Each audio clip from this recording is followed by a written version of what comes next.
Govindaraja Gounder Govindaraj Gounder Govindaraj counter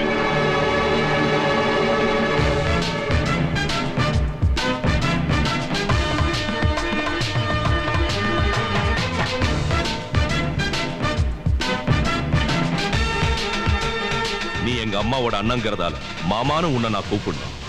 அதான நம்ம ஊரு பழக்கமும் வழக்கமும். மாமான்னு அன்பா உன்னை கூப்பிட ஆரம்பிச்சனா 23 வருஷத்துக்கு முன்னாலேயே அந்த வார்த்தையை மறக்க முடிவு செஞ்சேன். 14 வயசுல இனி வாழ்க்கையில அழவே கூடாதுன்னு தீர்மானிச்சான் இந்த முத்துவேலு. அதுக்கு முதல் காரணம் உங்க மேல இருந்த வெறுப்புன்னா, ரெண்டாவது காரணம் உங்களை ஜெயிக்கணுங்கிற வெறி. சங்ககிரி ஜமீன்ல எதுக்கும் உதவாம சுடுகாடா இருந்த பூமியை விஷம் குடிச்சு செத்த உங்க தங்கச்சியோட பச்சை குழந்தைங்களுக்கு பங்கா கொடுத்து துரத்து விட்டப்ப மனசுல என்ன நினைச்சீங்க? அவங்க தெரு தெருவா அலைஞ்சு பிச்சை எடுக்கட்டும்னு தானே? ஒண்ணுக்கும் உதவாத பார பூமியை பொன் விளையிற பூமியா மாத்தி ஆனமலை காட்டிலையும் வால்பாறை காட்டிலையும் தினக்கூலியா மரம் வெற்ற வேலைக்கு போய் அப்புறம் அந்த காட்டையை ஏலத்துல எடுத்து அன்னைக்கு நான் உழைச்சு சிந்தினது வேர்வை இல்ல, ரத்தம். யார் ரத்தம்? நான் வந்தது பழைய கதையை ஞாபகப்படுத்தவோ நான் வளர்ந்த கதையை விவரிக்கவோ இல்லை. முள் செடியில விஷக்காய் காய்க்கிற மாதிரி உனக்கு ஒரு மகன் இருக்கால, அதோ நிக்கிறான சவராம், அவனை கொஞ்சம் அடக்கி வை. இந்த முத்துவேல் கிட்ட வீணா வாலாட்டினா தொலைச்சிரு. கொள்ளி வைக்கிறதுக்கு ஒரு குழந்தை கூட இவனுக்கு ஆண்டவன் கொடுக்கல. அந்த கர்மத்தை செய்யறதுக்கு தகப்பங்கிற ஸ்தானத்துல நீ தயாருன்னு சொன்னா அவனை என் கூட நேருக்கு நேர் வந்து மோத சொல். என்ன புரிஞ்சுதா?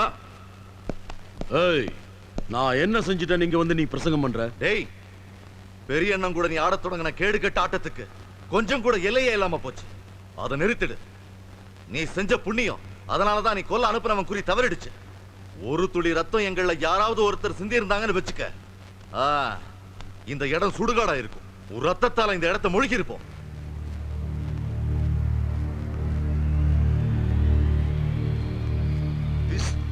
சிவராமலிங்கம், இந்த கிழட்டு பூனையை நம்பி புலி வேட்டைக்கு வந்துடாத, அது ரொம்ப ஆபத்து. பொள்ளாச்சி மாணிக்க மாதிரி சில ஷேவிங் கத்தி தான் இவங்கிட்ட இருக்கு. கைப்பிடி உடைஞ்சு துருப்புடிச்ச எதுக்கும் உதவாத பழைய கத்திங்க. இவங்க சொந்தக்காரங்க, இவங்களுக்குள்ள 1000 பிரச்சனை இருக்கும். அத அவங்க பேசி தீர்த்துக்குவாங்க. நீ தேவையில்லாம குறுக்கு வந்து துள்ளி குதிச்சா உன் உடம்புக்கு நல்லது இல்ல. ஆமா, யாரா அது பொள்ளாச்சி மாணிக்கம்? அந்த பேரை நாங்க கேள்விப்பட்டதே இல்லையே. தாசு, என்னதான் இருந்தாலும் காளிங்கராயன் வயசுல மூத்தவர் இல்லையா? இப்படி அவர்கிட்ட பேசுறது? வாயால பேசக்கூடாதுன்னா வேற மாதிரி பேசிடுறேன். தாசனே, கொஞ்சம் வேற மாதிரி பேசுங்க, நான் பார்த்து ரசிக்கிறேன்.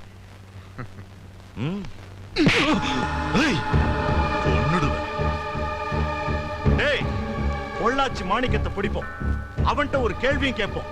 நீதான் அவனுக்கு துப்பாக்கி கொடுத்தியான்னு. அவன் ஆமான்னு மட்டும் சொன்னானா அன்னைக்கு உன் கதை நாரிடுண்டா. காளிங்கா, பசங்க கிட்ட விளையாடாத. அவங்க உன்னை மல்லாக்க படுக்க வச்சு கபடி ஆட்டமும் கில்லி தாண்டும் மாறி மாறி ஆடிடுவானுங்க. நீங்களா போய் வண்டியில இருங்க, நான் நம்ம மச்சான் கிட்ட ஒரு சீக்கிரம் பேசிட்டு வந்துடுறேன். வா. வியாபாரம் செஞ்சு நஷ்டம் ஏற்பட்டு கடன் அவங்க தலைக்கு மேல போனப்ப குழந்தைங்களை விட மானம் தான் பெருசுன்னு எங்க அப்பாவும் அம்மாவும் விஷம் குடிச்சு செத்துட்டாங்க. அவங்க 2 பேர்கிட்ட மட்டும்தான் இந்த முத்துவேலு தோத்து இருக்கான். அதுக்கப்புறம் யார்கிட்டையும் எந்த ஒரு சக்தி கிட்டையும் தோத்ததில்ல. நீ அதுக்காக முயற்சி பண்ணி இந்த ஜென்மத்தை வீணாக்கிக்காத மச்சான். ஒவ்வொரு ஜென்மத்துக்கும் ஒரு லட்சியம் இருக்கு. எனக்கும் இருக்கு ஒரே ஒரு லட்சியம். உன்னோட தோல்வியும் உன்னோட வீழ்ச்சியும் தான் அது. அதை என் வாழ்க்கையில ஒரு நாள் நான் பார்ப்பேன். காலம் ஏன் பக்கம் இருக்கு.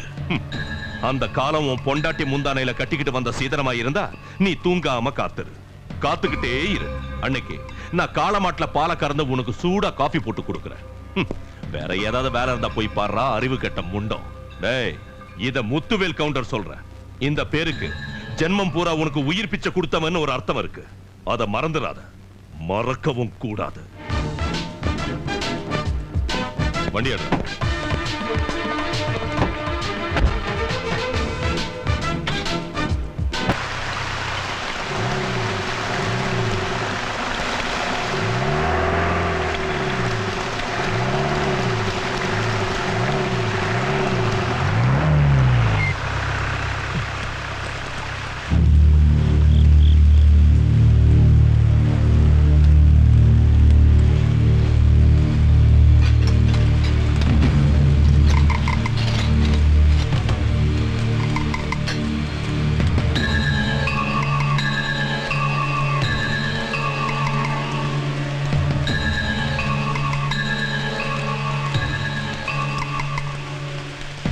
யாரா அது வண்டியை நடுரோட்டில் நிறுத்திட்டு அப்படி ஓரமா நிறுத்து. அது வீல் பஞ்சர் ஆயிடுச்சுங்க. வீலா? என்ன வீலு? கொஞ்சம் இப்படி வெளிச்சத்துக்கு வா. வீல் பஞ்சர் ஆயிடுச்சு. யாரியா நீ? நீ எந்த ஊரு சொல்லியா? சிங்காரண்ண, நான் பதில் சொல்றேன். நாங்க ரொம்ப தூரத்துல இருந்து வரோம். சங்ககிரி முத்துவேல் கவுண்டர் சார தெரியுமா உங்களுக்கு? கேள்விப்பட்டிருக்கேன். முத்துவேல் சாரோட வீட்டுக்கு வாடகைக்கு குடியிருக்க வந்திருக்கோம். அவரோட மேனேஜர் கண்ணையனும் கூட வந்திருக்காரு. அவர் வண்டி டிரைவரை கூட்டிட்டு போயிருக்காரு டயர் மாத்துறதுக்கு டார்ச் லைட் வாங்கிட்டு வரதுக்காக. யார் யாரு? கண்ணை நான் வர்றது கண்ணையனே தான். யாரு? ரகுவா? நம்ம தென்னந்தோப்பு வீட்டுல குடியிருக்க வந்திருக்காங்க. சொன்னாங்களா? சொன்னாங்க. வண்டியில செப்டியெல்லாம் வச்சிருக்கீங்களா? வரேன். கண்ணையன் யார் அது? பீமசேனன். விளையாடாதீங்க. அவர் உருவத்தை பார்த்தா அப்படி தெரியலையே. உருவத்தை வச்சு சொல்லல, எண்ணிக்கையை வச்சு சொல்ற. பாண்டவர்கள்ல 2வதா.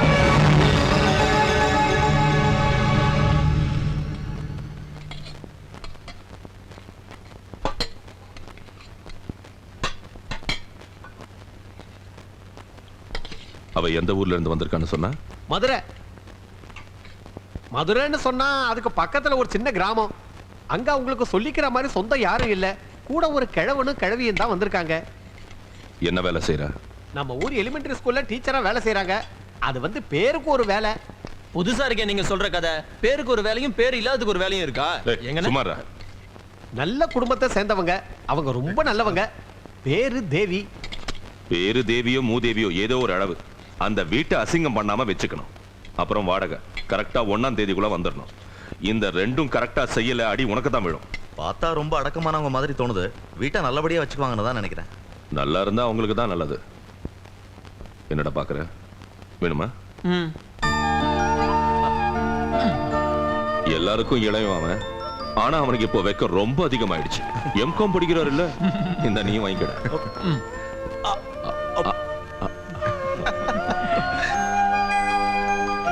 மத்தியானமும் ராத்திரியும் சோறுதான். அதான அப்பவும் இப்போ நம்ம வீட்டுல உள்ள பழக்கம். ராத்திரியில அப்பா வீட்டுக்கு வரத்துக்கு லேட் ஆகும். நீங்க எல்லாம் அடிச்சு போட்ட மாதிரி நல்லா படுத்து தூங்கிட்டு இருப்பீங்க. ஆனா நான் மட்டும் முடிச்சுக்கிட்டு இருப்பேன். ஏன் தெரியுமா? இதோ இதே மாதிரி அப்பா கையால ஒரு வாய் சோறு சாப்பிடுறதுக்காக ஒரு நாள் ராத்திரி நான் அசந்து தூங்கிட்டேன். நான் கண்ணு முடிச்சு பார்த்தப்ப அப்பாவும் அம்மாவும் ஒரே தட்டுல சாதம் சாப்பிட்டுக்கிட்டு இருந்தாங்க. அவங்க 2 பேரோட கண்ணிலிருந்து கண்ணீர் வந்துகிட்டு இருந்தது. என்னன்னு கேட்க நான் பக்கத்துல போனப்ப அப்பா செல்லமா என் கண்ணத்துல தட்டி முத்தம் கொடுத்து நீ போப்பா போய் படுத்து தூங்குனாரு. என்னையும் சேர்த்துக்கிட்டா நீங்க அனாதை ஆயிடுவீங்கன்னு ஒருவேளை அப்பா நினைச்சிருப்பாரு. அதான் என்ன விட்டுட்டாரு. இன்னைக்கு நாம எவ்வளவு சம்பாதிச்சு என்ன பிரயோஜனம்?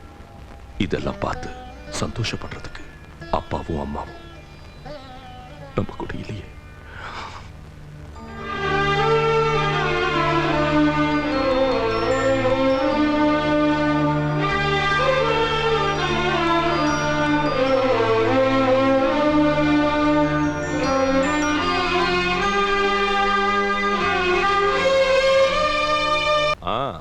வாங்க வாங்க இலியாஸ் பாய். என்ன சிவில் ட்ரெஸ்ல வந்திருக்கீங்க? உட்காருங்க. என்ன விஷயம்? இந்த நாடு அமைதி பூங்காவா இருந்தது புயல் பூங்காவா மாறிடும் போல இருக்கு. எப்போ என்ன நடக்கும்னு தெரியல. அப்புறம் நான் வந்தது அந்த ரவுடி பொள்ளாச்சி மாணிக்கத்தை பத்தி சொல்ல. அவன் கிடைச்சிட்டானா? பல ஊர்லயும் வலை விரிச்சு வச்சிருக்கோம். ஆனா அவன் வலையை கிழிச்சிட்டு போற பெருச்சாலியா இருக்கான். நீங்க இருக்கீங்கிற ஒரே காரணத்தால் தான் நான் சைலண்டா இருக்கேன். பெருச்சாலிய பிடிக்கவும் வாழை பிடிச்சு தண்ணியில முக்கி கொல்லவும் எனக்கு தெரியாமல்ல. தாஸ் தம்பிய ஸ்டேஷன்ல விட்டுட்டு வா. வரேன். நல்லா படிக்கணும்னு பெரியவங்க சொல்ற மாதிரி எல்லாம் நான் சொல்ல மாட்டேன். நீ படிப்பேன்னு எனக்கு தெரியும். இருந்தாலும் விளையாட்டு குறைச்சிக்க. ஃபைனல் இயர் இல்லையா? ஓ தாஸ்.